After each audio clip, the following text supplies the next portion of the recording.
Bien aimé, ce matin, nous avons un message important. J'ai rencontré un jour une femme qui avait l'occasion de me voir passer, aller à l'église. Et quand la femme m'a vu, elle m'a arrêté, elle est chrétienne. Donc, de temps en temps, on se saluait. Et elle m'a demandé qu'elle allait à l'église, elle va dans une communauté. Et dans cette communauté, elle dit elle a fait toutes sortes d'offrandes. Mais ces finances-là, ça ne va toujours pas. Elle a fait offrande de l'achat, offrande de connexion.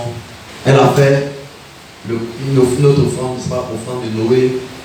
Il y a beaucoup de types d'offrandes qu'elle a fait, mais ses finances ne vont toujours pas.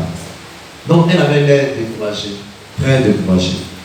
Alors, bien aimé, la question qu'on se pose, est-ce que vraiment, aujourd'hui, nous donnons à Dieu la vraie adoration? Est-ce qu'aujourd'hui, dans nos communautés, dans nos églises, quand on va dans sa présence, on donne à Dieu la vraie adoration? Amen. C'est pour ça que ce matin, je vous parlerai de les différences entre les cultes d'église et les cultes clientélistes. Donc c'est un mot que je vais expliquer. Client. Le mot client ressort. Clientéliste. Il y a des adorations. Culte, c'est adoration. Il y a des adorations que Dieu n'accepte pas. Nous sommes venus pour l'adorer. Mais il y a des adorations que Dieu n'accepte pas. De plus en plus, nous nous transformons en clients. Clientélistes, on se transforme en clients dans nos relations avec Dieu. Alléluia. Et vous savez que dans un culte clientéliste, un client, il vient, quand un client vient, c'est pour acheter quelque chose, ou bien. Donc, il vient dans une relation d'intérêt. Il achète ce qu'il convient d'acheter. Donc, le service que tu rends, c'est un service qui doit être rémunéré. Donc, de plus en plus dans nos églises, ça devient des cultes clientélistes au lieu d'être des cultes d'église. C'est différent. De plus en plus, on assiste à des départs dans les églises, à des découragements dans les églises. Parce qu'à la vérité, la personne a donné toutes sortes d'offrandes. Toutes sortes d'offrandes.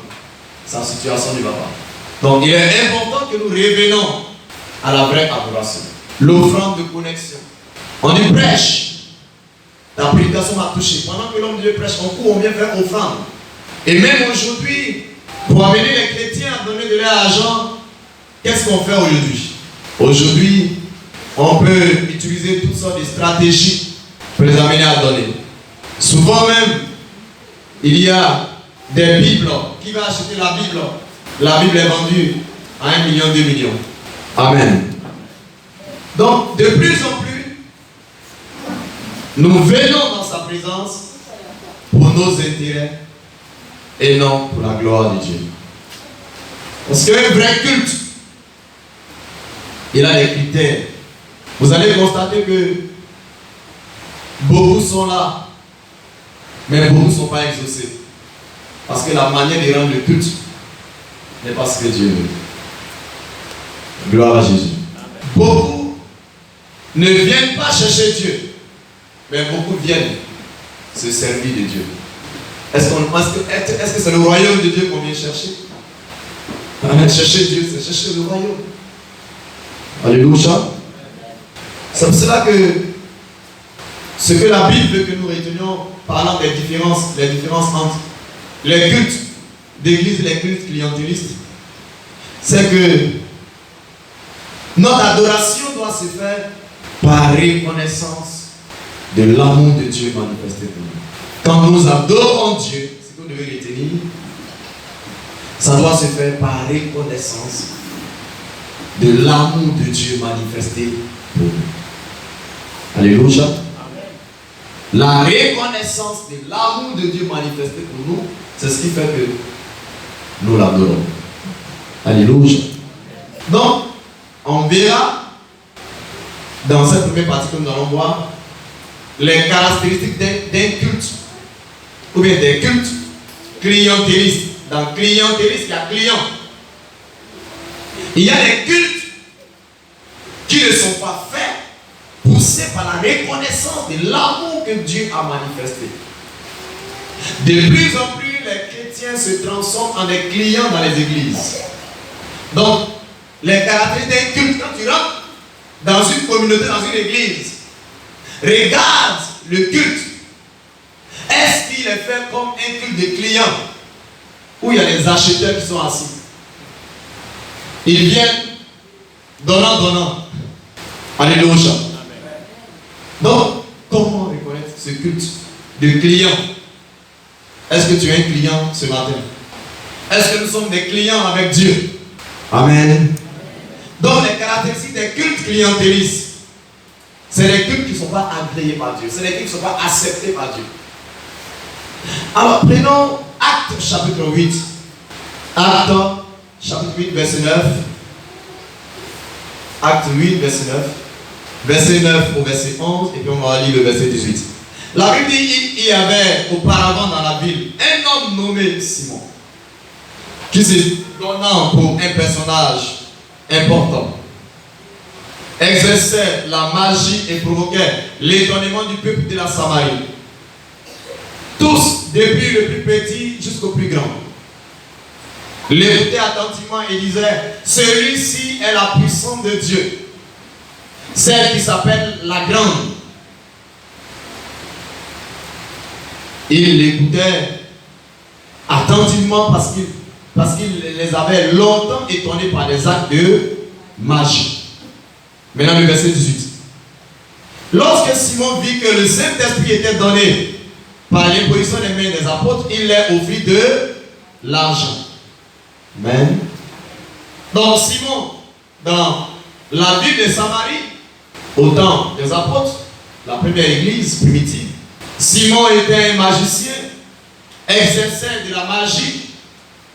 Donc Simon, il présentait des services au peuple. C'est des services. Il présente ses services. Et donc, il y a des signes, il y a des choses qui étonnent. Il y a des grands étonnements, des actes qui étonnent le peuple. Mais il faisait son service en retour par rapport à quoi? L'argent. Le verset 18. Lorsque lui-même propose de l'argent, lorsque les apôtres sont allés prier pour l'église reçoit le Saint-Esprit, lorsqu'il propose de l'argent, cela démontre sa motivation. Quand il fait des actes de magie, sa motivation, c'était l'argent. Amen. Donc, l'une des caractéristiques des cultes clientélistes, on va prendre un autre texte. Donc, le cas de Simon, qui présente ses services, mais sa motivation, c'est l'argent. Il a la recherche de l'argent. Et cela, il y a un autre texte qui confirme ça. Acte 16, verset 16 à 19. Acte 16, le verset 16 à 19. Acte 16, 16 à 19. La Bible dit, comme nous allions au lieu de prière, une servante qui avait un esprit épitant et qui, en divinant, procurait un grand profit à ses maîtres, vint au devant de nous et s'est mis à nous suivre, Paul et nous. Elle criait: ces hommes sont des serviteurs du Dieu très haut, ils vous annoncent la voie du salut. Elle fit cela pendant plusieurs jours. Paul, fatigué, se retourna et dit à l'esprit: je t'ordonne au nom de Jésus-Christ de sortir d'elle. Il sortit à l'eux-mêmes. Les maîtres de la servante, voyant disparaître l'espoir de leur gain, se saisirent de Paul et de Silas, les traînèrent sur la place publique devant les magistrats. Donc une femme, au temps de l'apôtre Paul, lors de ses voyages missionnaires, lors de son deuxième voyage missionnaire, cette femme, elle donne des prophéties. Elle annonce l'avenir. Elle dit: c'est le serviteur de Dieu, ce qu'elle dit est vrai. Mais ce n'était pas Dieu. Cette femme exerçait ce service religieux. En retour, elle ne gagnait pas de l'argent. Et donc, elle-même, l'argent qu'elle gagnait, elle en donnait à ses maîtres. Elle-même, elle en bénéficiait. Son service était fait pour de l'argent. Donc, ça veut dire que ceux qui l'écoutaient, ceux qui venaient la consulter, eux, ils donnaient de l'argent, elle donnait des prophéties. C'est cela. C'est ça, un culte, une adoration. Clientéliste. Des clients. Le client, il donne son argent en retour, tu lui donnes le service. Donc, l'une des caractéristiques d'un culte clientéliste, c'est que le leader de ce culte, le leader, il propose des biens religieux moyennant de l'argent.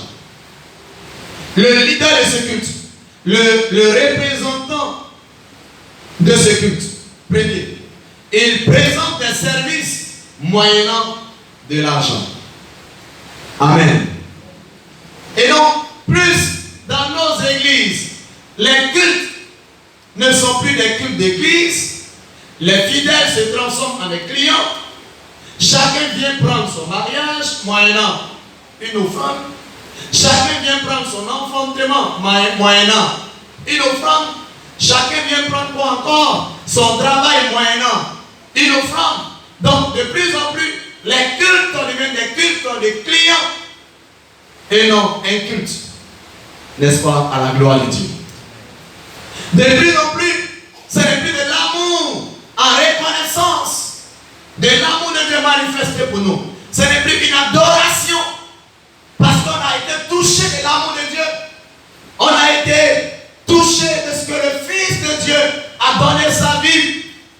Ce n'est plus une adoration par amour, mais c'est une adoration de client, d'intérêt. On donne son argent par rapport à ce qu'on reçoit en retour aujourd'hui. Ça dit que si elle a donné son argent, il a donné son argent, et en retour, il ne voit pas de l'exaucement, il arrêtera de donner son argent. Ça, c'est un culte des clients. Et de plus en plus, cela est favorisé. Et donc, les chrétiens recherchent de plus en plus la bonne terre. Ils s'appuient sur Matthieu 13. Ils interprètent mal Matthieu 13. Et les gens recherchent de plus en plus la bonne terre. Qui est la bonne terre de ma vie? Quel est l'homme de Dieu qui est la bonne terre de ma vie? Donc, on recherche un leader qui va te proposer des services. Moi, je prie pour toi. Tu donnes tel montant, ta situation change. Donc, on recherche de plus en plus la bonne terre. La bonne terre, ça dit la personne a dit que tu as donné ton argent net, ton enfantement est décompté. La personne qui donne ton argent net, ton travail est décompté. Donc, aujourd'hui, les gens, ils viennent à l'église en tant que des clients. J'offre mon argent à Dieu. Dieu fait quoi pour moi? Qu'est-ce que j'obtiens quand je donne mon argent? Donc, il y a des cultes qui sont rejetés par Dieu. Ça ne monte même pas au ciel. Ça reste sur la terre. Et c'est pourquoi votre vie est ainsi. Et c'est pour cela qu'il y aura un jugement sur la vie de tous ceux qui vont, n'est-ce pas, avoir des cultes, des clients avec Dieu. La Bible dit en 1 Pierre chapitre 1 verset 18, ce n'est pas par les choses périssables, pas de l'or, ni par de l'argent que vous avez été rachetés de la vaine manière de vivre. Mais le verset 19, c'est par le sang de Christ, ce sang précieux de Christ, comme d'un agneau sans tache. C'est par la vie d'un homme saint, le Fils unique de Dieu. Ce n'est pas par de l'argent. Malgré notre argent, on périssait. Malgré nos milliards, on périssait. Malgré tout ce qu'on aura, le nombre d'enfants, le nombre de voitures, le nombre de maisons, on périssait. On partait pour l'enfer. Il a plu à Dieu, dans sa miséricorde, de nous offrir son Fils Jésus, qui va payer le prix de nos péchés, afin qu'en retour, nous ayons une vie de gloire, une vie bien-aimée, qui ne passera jamais. Alléluia. Malheureusement, ce sacrifice aujourd'hui n'est pas perçu comme l'amour de Dieu pour notre vie. On veut se servir de ce sacrifice en donnant notre argent pour avoir le service. Ce n'est ni par de l'argent, ni par de l'or. Si ce n'est ni par de l'argent, ni par de l'or que tu as été sauvé, que Jésus t'a sauvé, mais pourquoi aujourd'hui, pour donner ton argent à Dieu, tu veux te faire manipuler? Pourquoi aujourd'hui, pour donner l'argent à Dieu, tu voudrais que l'homme de Dieu te dise de belles paroles, de bonnes prophéties, comme la femme, elle annonçait des prophéties. En retour, elle avait l'argent. Pourquoi aujourd'hui, pour que tu donnes ton argent, les gens vont faire ils vont frotter une sur toi. On va te laver avec une pommade spéciale qui a été faite, donc il y a une prière sur la pommade. Pourquoi? Tu veux que tu sois manipulé. Parce que simplement, beaucoup ne sont pas nés de nouveau. Beaucoup n'ont pas reçu dans les cœurs l'amour de Dieu. Il faut que nous changeons. Et que nous croyons vraiment en Jésus-Christ. Ce royaume passera. Ce siècle passera. Avec tous ces trésors. Dans le monde, tu as eu une relation de client avec le magicien, avec le marabout. Avec le marabout, cette relation de client. Tu es un client, il te propose ses services. Donnant. Et puis, vous vous quittez. Et lorsqu'on vient dans l'église, on va transformer l'église comme chez le marabout. Je viens, je gagne quoi? Bon, je vais dans cette église même, je gagne quoi? Depuis je vais adorer même, je gagne quoi? Bon, on va à l'église pourquoi? Donc aujourd'hui, on va transformer l'adoration au Dieu vrai, au Dieu unique, en des cultes de clients. Et Dieu rejette ces genres de cultes. Amen. Et lorsque nous voyons le cas de Simon, le magicien, quand il fait des actes de magie, il obtient l'argent. Mais ceux même qui lui donnent l'argent, donc première caractéristique d'un culte de client, c'est que le leader il propose des biens, en retour on donne de l'argent. Mais ce n'est pas tout. Ce qu'on constate, c'est que quand tu vas chez le marabout par exemple, est-ce que les clients qui vont chez le marabout, les clients là, ils se connaissent? Est-ce qu'ils se connaissent? Est-ce qu'ils s'intéressent l'un à l'autre? C'est ça.